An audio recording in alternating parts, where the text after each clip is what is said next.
Welcome friends આજના વિડીયોમાં હું તમારા માટે એક સરસ મજાની કંપની લઈને આવ્યો છું. નામ તમે જોઈ શકો છો, કંટ્રોલ પ્રિન્ટ લિમિટેડ. ફ્રેન્ડ્સ, કંપનીના બિઝનેસની વાત કરીએ તો incorporated in 1991, Control Print manufactures, supplies coding and marking machines related consumables. Means friends, આ જે કંપની છે એ કોડિંગ ને માર્કિંગ મશીન બનાવે છે. જેમ કે તમે જોઈ શકો છો, આ ટાઈપના મશીન જે છે એમાં કંપનીની મોનોપોલી છે એમ કહી શકાય. કંપનીની કેટલાક બેઝિક પેરામીટરની આપણે વાત કરીએ તો 1008 કરોડનું કંપનીનું માર્કેટ કેપ છે. તો સ્મોલ કેપ સાઇઝની, માઇક્રો કેપ સાઇઝની કંપની છે એવું કહી શકીએ. કંપનીની કરંટ માર્કેટ પ્રાઇસ 630 રૂપિયા. કંપનીનો 1 વર્ષનો હોય ને 1 વર્ષનો લો તમે જોઈ શકો છો. માર્કેટિંગમાં જે અત્યારે માર્કેટમાં નેગેટિવ સેન્ટિમેન્ટ છે એના લીધે કંપની નીચે આવી છે ને એટલા માટે તમે 10નો પી જોઈ શકો છો. 10નો પી જે ખાસો લો છે એમ કહી શકાય.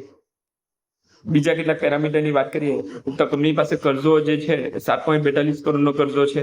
Deep to equity ratio almost negligible છે, જે કંપની માટે બહુ સારી વાત છે. પ્રોમોટર હોલ્ડિંગ પણ અહીં આપણને 53% દેખાઈ રહ્યું છે. ગીરવે મૂકેલા શેરની કોઈ જ સમસ્યા નથી, જે બહુ સારી વાત છે.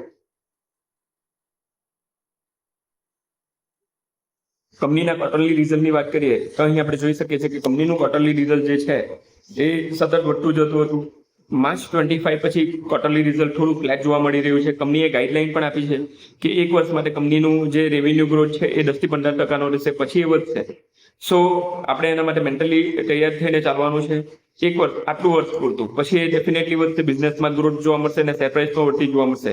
એટલા માટે થોડું ઘણું શેર પ્રાઇસમાં કરેક્શન જોવા મળી રહ્યું છે. જો કે કરેક્શન વધારે જોવા મળી રહ્યું છે એનું રીઝન માર્કેટનું સેન્ટિમેન્ટ છે. નેટ પ્રોફિટ પર તમે અહીં જોઈ શકો છો, સતત વધતું જતું હતું, એ પછીથી થોડું ફ્લેટ જોવા મળી રહ્યું છે. પીએનએલ ની વાત કરીએ તો પીએનએલ માં તમે જોઈ શકો છો રેવન્યુ સતત વધી રહ્યું હતું, જે અત્યારે થોડું ટ્રેલિંગ 12 મંથમાં ફ્લેટ જોવા મળી રહ્યું છે. એ જ વસ્તુ તમે અહીં જોઈ શકો છો, 10 વર્ષમાં જે છે સેલ્સ ગ્રોથ 14%, પ્રોફિટ ગ્રોથ 19%. 3 વર્ષની વાત કરીએ તો 18%, 39%. અહીં જે છે ટ્રેલિંગ 12 મંથમાં થોડો પ્રોફિટ ગ્રોથ વધારે જોવા મળી રહ્યો છે, પરંતુ એ કેટલાક એડજસ્ટમેન્ટના લીધે. બેલેન્સ શીટની વાત કરીએ તો રિઝર્વ જે છે સતત વધી રહ્યું છે, જે બહુ સારી વાત છે.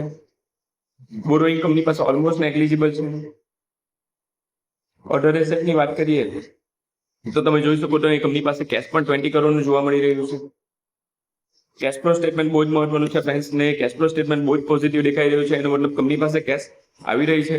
જેટલું પણ કંપની સામાન વેચી રહી છે એમાં કેશમાં કોઈ જ પ્રોબ્લેમ નથી. રિસીવેબલ એટલા માટે જ ઓલમોસ્ટ નેગ્લિજિબલ દેખાઈ રહ્યું છે. શેર હોલ્ડિંગ પેટર્નની વાત કરીએ તો અહીં આપણને પ્રોમોટરનું હોલ્ડિંગ 50% ઉપર દેખાઈ રહ્યું છે.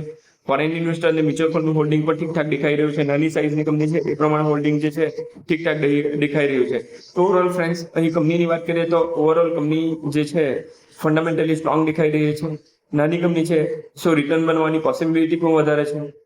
સો આને તમે વોચલિસ્ટમાં રાખી શકો છો. અલગ સેક્ટરની કંપની છે, સો સેક્ટર પણ અલગ છે અને આ બિઝનેસ એવો છે જે ફ્યુચરમાં પણ બંધ થવાનો નથી, કેમ કે આની ડિમાન્ડ બની રહેશે. સો ફ્યુચર ઓરિએન્ટેડ બિઝનેસ છે એવું કહી શકાય. હા, ગ્રોથ થોડો સ્લો રહી શકે, એવું બની શકે. બાકી તમે કંપનીની વેબસાઇટ પણ છે ગૂગલમાં, એના પર જઈને પણ રિસર્ચ કરી શકો છો. સો ફ્રેન્ડ્સ, આવા સ્ટોક તમારા માટે બીજા પણ લેતો આવીશ, પરંતુ વિડીયોને એજ્યુકેશનલ પર્પઝથી લેવા તમારું પણ રિસર્ચ કરવું. અત્યારે હાલ આ વિડીયોમાં આટલું જ. બાકી મળીએ નેક્સ્ટ વિડીયો. Thank you.